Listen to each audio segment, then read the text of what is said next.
Crime and Punishment Part 1, by Fyodor Dostoevsky, Chapter 7. The door was as before opened a tiny crack, and again two sharp and suspicious eyes stared at him out of the darkness. Then Raskolnikov lost his head and nearly made a great mistake. Fearing the old woman would be frightened by their being alone, and not hoping that the sight of him would disarm her suspicions, he took hold of the door and drew it towards him to prevent the old woman from attempting to shut it again. Seeing this, she did not pull the door back, but she did not let go the handle, so that he almost dragged her out with it onto the stairs. Seeing that she was standing in the doorway not allowing him to pass, he advanced straight upon her. She stepped back in alarm, tried to say something, but seemed unable to speak and stared with open eyes at him. "Good evening, Alona Ivanovna," he began, trying to speak easily, but his voice would not obey him. It broke and shook. I have brought something, but we'd better come into the light." And leaving her, he passed straight into the room uninvited. The old woman ran after him. Her tongue was unloosed. "Good heavens, what it is? Who is it? What do you want?"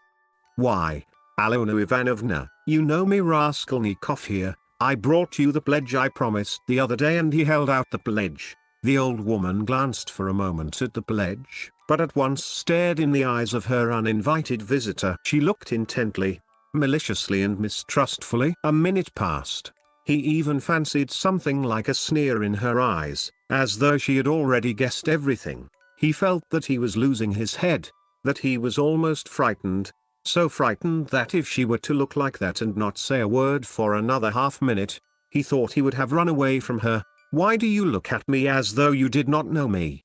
he said suddenly, also with malice. "Take it if you like, if not I'll go elsewhere, I am in a hurry." He had not even thought of saying this, but it was suddenly said of itself. The old woman recovered herself, and her visitor's resolute tone evidently restored her confidence. "But why, my good sir, all of a minute? What is it?" she asked, looking at the pledge. "The silver cigarette case. I spoke of it last time, you know." She held out her hand. "But how pale you are, to be sure, and your hands are trembling too. Have you been bathing, or what?" "Fever," he answered abruptly. "You can't help getting pale if you've nothing to eat," he added, with difficulty articulating the words. His strength was failing him again, but his answer sounded like the truth. The old woman took the pledge. "What is it?" she asked once more, scanning Raskolnikov intently, and weighing the pledge in her hand. "A thin cigarette case. Silver. Look at it. It does not seem somehow like silver." How he has wrapped it up. Trying to untie the string and turning to the window, to the light. All her windows were shut. In spite of the stifling heat, she left him altogether for some seconds and stood with her back to him. He unbuttoned his coat and freed the axe from the noose, but did not yet take it out altogether, simply holding it in his right hand under the coat. His hands were fearfully weak. He felt them every moment growing more numb and more wooden. He was afraid he would let the axe slip and fall. A sudden giddiness came over him. "But what has he tied it up like this for?"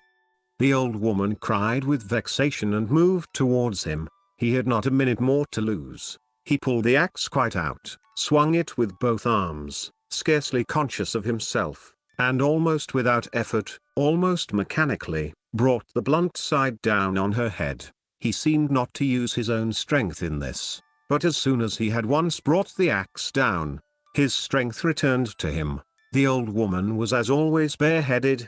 Her thin, light hair, streaked with grey, thickly smeared with grease, was plaited in a rat's tail and fastened by a broken horn comb which stood out on the nape of her neck. As she was so short, the blow fell on the very top of her skull. She cried out, but very faintly, and suddenly sank all of a heap on the floor, raising her hands to her head.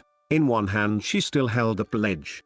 Then he dealt her another and another blow with the blunt side, and on the same spot the blood gushed as from an overturned glass. The body fell back. He stepped back, let it fall, and at once bent over her face. She was dead. Her eyes seemed to be starting out of their sockets.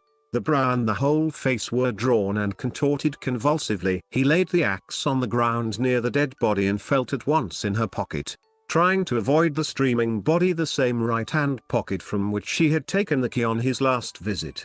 He was in full possession of his faculties, free from confusion or giddiness, but his hands were still trembling. He remembered afterwards that he had been particularly collected and careful, trying all the time not to get smeared with blood. He pulled out the keys at once. They were all, as before, in one bunch on a steel ring. He ran at once into the bedroom with them. It was a very small room with a whole shrine of holy images. Against the other wall stood a big bed, very clean and covered with a silk patchwork wadded quilt. Against a third wall was a chest of drawers. Strange to say, so soon as he began to fit the keys into the chest, so soon as he heard their jingling, a convulsive shudder passed over him. He suddenly felt tempted again to give it all up and go away. But that was only for an instant. It was too late to go back. He positively smiled at himself, when suddenly another terrifying idea occurred to his mind. He suddenly fancied that the old woman might be still alive and might recover her senses. Leaving the keys in the chest, he ran back to the body, snatched up the axe and lifted it once more over the old woman, but did not bring it down. There was no doubt that she was dead. Bending down and examining her again more closely, he saw clearly that the skull was broken and even battered in on one side. He was about to feel it with his finger, but drew back his hand, and indeed it was evident without that. Meanwhile there was a perfect pool of blood. All at once he noticed a string on her neck. He tugged at it, but the string was strong and did not snap, and besides, it was soaked with blood. He tried to pull it out from the front of the dress, but something held it and prevented its coming. In his impatience he raised the axe again to cut the string from above on the body, but did not dare, and with difficulty, smearing his hand and the axe in the blood, after 2 minutes' hurried effort, he cut the string and took it off without touching the body with the axe. He was not mistaken, it was a purse. On the string were 2 crosses, one of cypress wood and one of copper, and an image in silver filigree, and with them a small greasy chamois leather purse with a steel rim and ring. The purse was stuffed very full. Raskolnikov thrust it in his pocket without looking at it, flung the crosses on the old woman's body and rushed back into the bedroom, this time taking the axe with him. He was in terrible haste. He snatched the keys, and began trying them again, but he was unsuccessful. They would not fit in the locks. It was not so much that his hands were shaking, but that he kept making mistakes. Though he saw for instance that a key was not the right one and would not fit, still he tried to put it in. Suddenly he remembered and realized that the big key with the deep notches, which was hanging there with the small keys, could not possibly belong to the chest of drawers. On his last visit this had struck him, but to some strong box, and that everything perhaps was hidden in that box. He left the chest of drawers, and at once felt under the bedstead, knowing that old women usually keep boxes under their beds. And so it was. There was a good-sized box under the bed, at least a yard in length, with an arched lid covered with red leather and studded with steel nails. The notched key fitted at once and unlocked it. At the top, under a white sheet, was a coat of red brocade lined with hareskin. Under it was a silk dress, then a shawl, and it seemed as though there was nothing below but clothes. The first thing he did was to wipe his blood-stained hands on the red brocade. It's red, and on red blood will be less noticeable, the thought passed through his mind. Then he suddenly came to himself. Good God, am I going out of my senses? He thought with terror. But no sooner did he touch the clothes than a gold watch slipped from under the fur coat. He made haste to turn them all over. There turned out to be various articles made of gold among the clothes, probably all pledges, unredeemed or waiting to be redeemed, bracelets, chains, earrings, pins and such things. Some were in cases, others simply wrapped in newspaper, carefully and exactly folded, and tied round with tape. Without any delay, he began filling up the pockets of his trousers and overcoat without examining or undoing the parcels and cases, but he had not time to take many. He suddenly heard steps in the room where the old woman lay. He stopped short and was still as death, but all was quiet. so it must have been his fancy. All at once he heard distinctly a faint cry, as though someone had uttered a low broken moan. Then again dead silence for a minute or two. He sat squatting on his heels by the box and waited, holding his breath.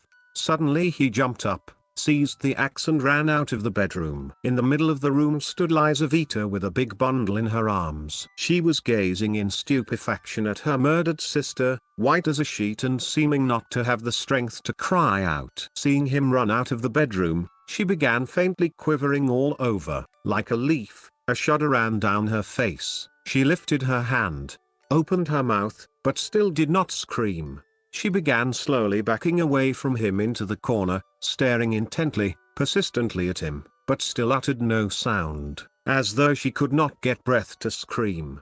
He rushed at her with the axe.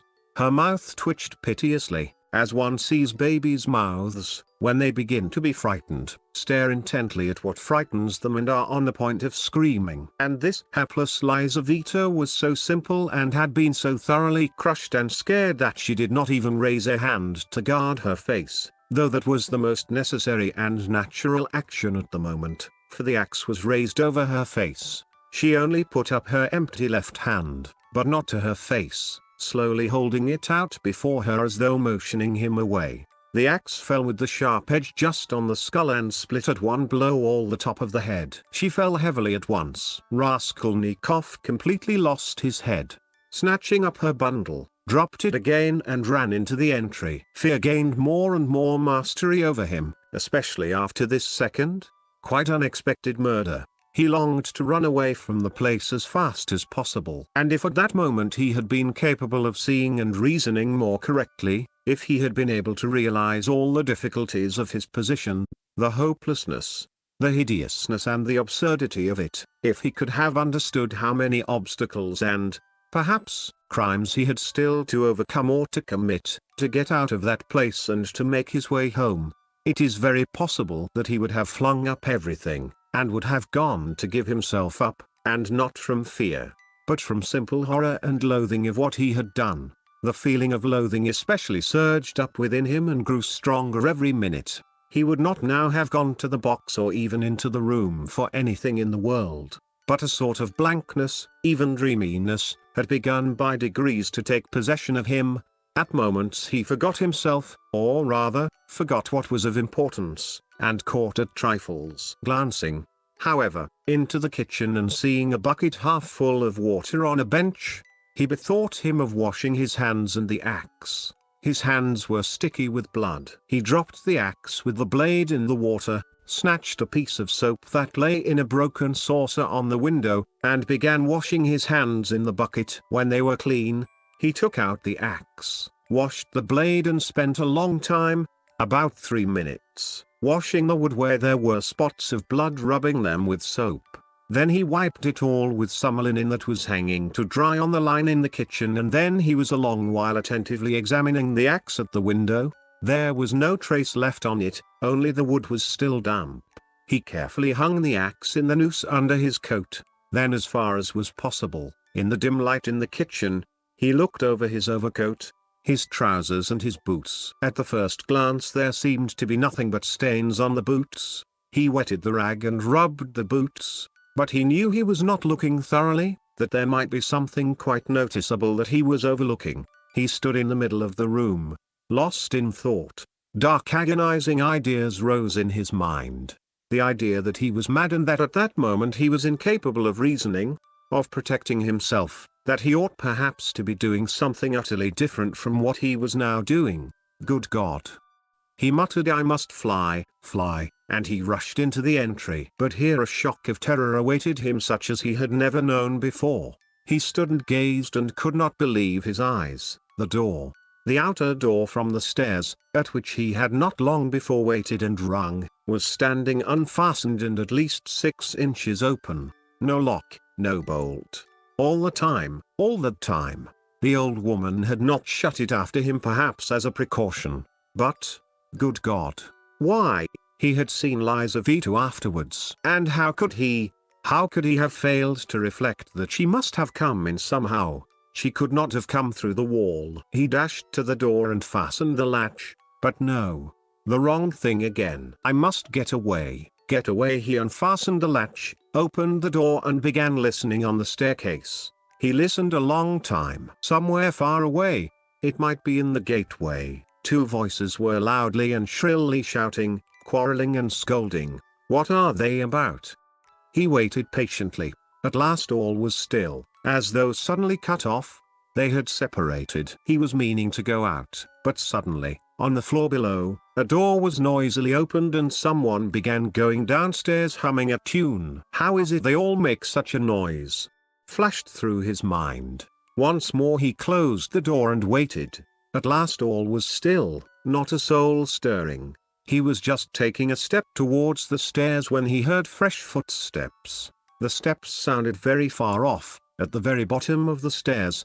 But he remembered quite clearly and distinctly that from the first sound he began for some reason to suspect that this was someone coming there, to the fourth floor, to the old woman. Why were the sounds somehow peculiar, significant? The steps were heavy, even and unhurried. Now he had passed the first floor. Now he was mounting higher. It was growing more and more distinct. He could hear his heavy breathing. And now the third story had been reached. Coming here. And it seemed to him all at once that he was turned to stone, that it was like a dream in which one is being pursued, nearly caught and will be killed, and is rooted to the spot and cannot even move one's arms. At last, when the unknown was mounting to the fourth floor, he suddenly started, and succeeded in slipping neatly and quickly back into the flat and closing the door behind him. Then he took the hook and softly, noiselessly, fixed it in the catch. Instinct helped him. When he had done this, he crouched holding his breath, by the door. The unknown visitor was by now also at the door. They were now standing opposite one another, as he had just before been standing with the old woman, when the door divided them and he was listening. The visitor panted several times. He must be a big, fat man, thought Raskolnikov, squeezing the axe in his hand. It seemed like a dream indeed. The visitor took hold of the bell and rang it loudly. As soon as the tin bell tinkled, Raskolnikov seemed to be aware of something moving in the room. For some seconds he listened quite seriously. The unknown rang again, waited and suddenly tugged violently and impatiently at the handle of the door. Raskolnikov gazed in horror at the hook shaking in its fastening, and in blank terror expected every minute that the fastening would be pulled out. It certainly did seem possible. So violently was he shaking it. He was tempted to hold the fastening, but he might be aware of it. A giddiness came over him again. I shall fall down, flashed through his mind. But the unknown began to speak and he recovered himself at once. What's up? Are they asleep or murdered? Damn them! He bawled in a thick voice. Hey, Alona Ivanovna, old witch. Lizaveta Ivanovna, hey, my beauty. Open the door. Oh, damn them. Are they asleep or what?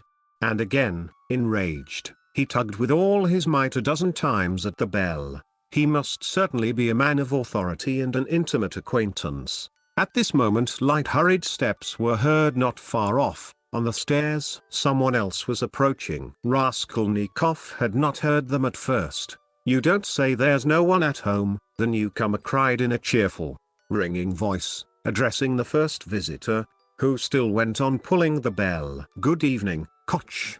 From his voice he must be quite young, thought Raskolnikov. Who the devil can tell? I've almost broken the lock, answered Koch. But how do you come to know me? Why, the day before yesterday I beat you 3 times running at billiards at Gambrinus. Oh, so they are not at home? That's queer. It's awfully stupid though. Where could the old woman have gone? I've come on business. Yes, and I have business with her, too. Well, what can we do? Go back, I suppose. And I was helping to get some money, cried the young man. We must give it up, of course. But what did she fix this time for? The old witch fixed the time for me to come herself. It's out of my way. And where the devil she can have got to, I can't make out. She sits here from year's end to year's end. The old hag, her legs are bad and yet here all of a sudden she is out for a walk. Hadn't we better ask the porter? What? Where she's gone and when she'll be back? Damn it all, we might ask, but you know she never does go anywhere. And he once more tugged at the door handle. Damn it all, there's nothing to be done. We must go. Stay, cried the young man suddenly. Do you see how the door shakes if you pull it? Well, that shows it's not locked, but fastened with the hook. Do you hear how the hook clanks? Well? Why, don't you see? That proves that one of them is at home. If they were all out, they would have locked the door from the outside with the key and not with the hook from inside. There. Do you hear how the hook is clanking? To fasten the hook on the inside they must be at home. Don't you see? So there they are sitting inside and don't open the door. Well, and so they must be, cried Koch, astonished. What are they about in there? And he began furiously shaking the door. Stay, cried the young man again. Don't pull at it. There must be something wrong. Here, you've been ringing and pulling at the door and still they don't open. So either they've both fainted or what? I tell you what. Let's go fetch the porter. Let him wake them up. All right. Both were going down. Stay, you stop here while I run down for the porter. What for? Well, you'd better. All right. I'm studying the law, you see. It's evident there's something wrong here. The young man cried hotly, and he ran downstairs. Koch remained. Once more he softly touched the bell which gave one tinkle. Then gently, as though reflecting and looking about him, began touching the door handle, pulling it and letting it go to make sure once more that it was only fastened by the hook. Then puffing and panting he bent down and began looking at the keyhole. But the key was in the lock on the inside and so nothing could be seen. Raskolnikov stood keeping tight hold of the axe. He was in a sort of delirium. He was even making ready to fight when they should come in. While they were knocking and talking together, the idea several times occurred to him to end it all at once and shout to them through the door. Now and then he was tempted to swear at them, to jeer at them, while they could not open the door. Only make haste, was the thought that flashed through his mind. But what the devil is he about? Time was passing, 1 minute, and another, no one came. Koch began to be restless. What the devil?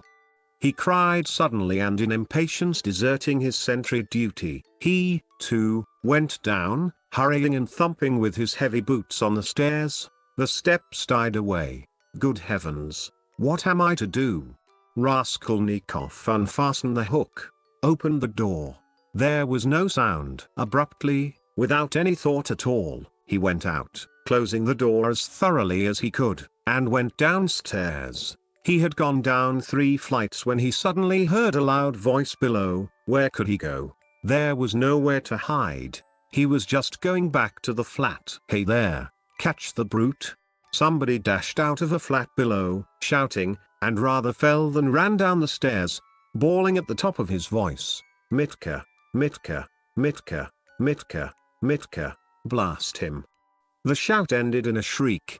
The last sounds came from the yard. All was still, but at the same instant several men talking loud and fast began noisily mounting the stairs. There were 3 or 4 of them. He distinguished the ringing voice of the young man. Hey!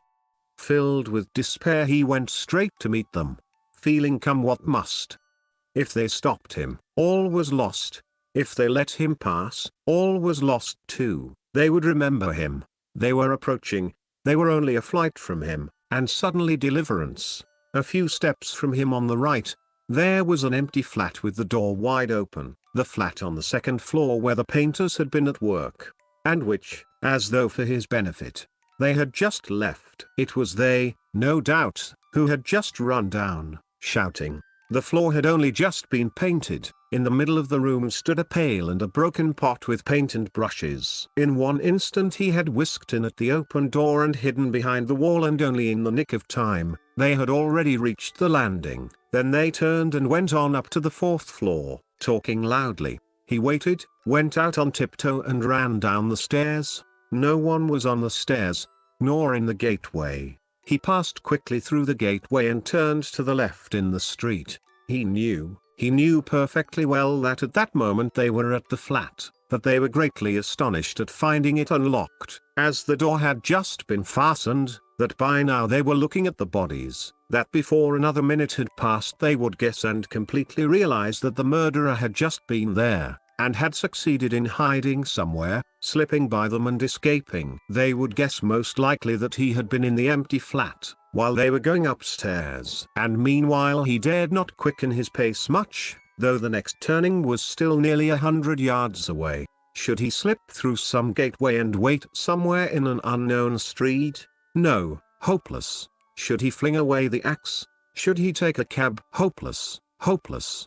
At last he reached the turning. He turned down it more dead than alive. Here he was halfway to safety, and he understood it. It was less risky because there was a great crowd of people, and he was lost in it like a grain of sand. But all he had suffered had so weakened him that he could scarcely move. Perspiration ran down him in drops. His neck was all wet. My word. He has been going it. Someone shouted at him when he came out on the canal bank.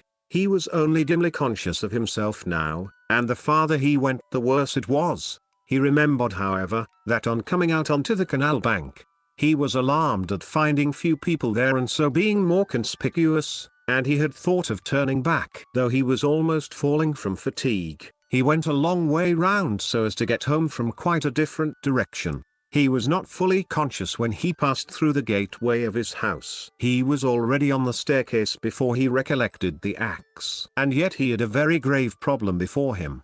To put it back and to escape observation as far as possible in doing so. He was of course incapable of reflecting that it might perhaps be far better not to restore the axe at all, but to drop it later on in somebody's yard. But it all happened fortunately. The door of the porter's room was closed but not locked, so that it seemed most likely that the porter was at home. But he had so completely lost all power of reflection that he walked straight to the door and opened it. If the porter had asked him, "What do you want?" he would perhaps have simply handed him the axe. But again the porter was not at home, and he succeeded in putting the axe back under the bench, and even covering it with the chunk of wood as before. He met no one, not a soul. Afterwards on the way to his room, the landlady's door was shut. When he was in his room, he flung himself on the sofa just as he was. He did not sleep, but sank into blank forgetfulness. If anyone had come into his room then, he would have jumped up at once and screamed. Scraps and shreds of thoughts were simply swarming in his brain. But he could not catch at one. He could not rest on one, in spite of all his efforts.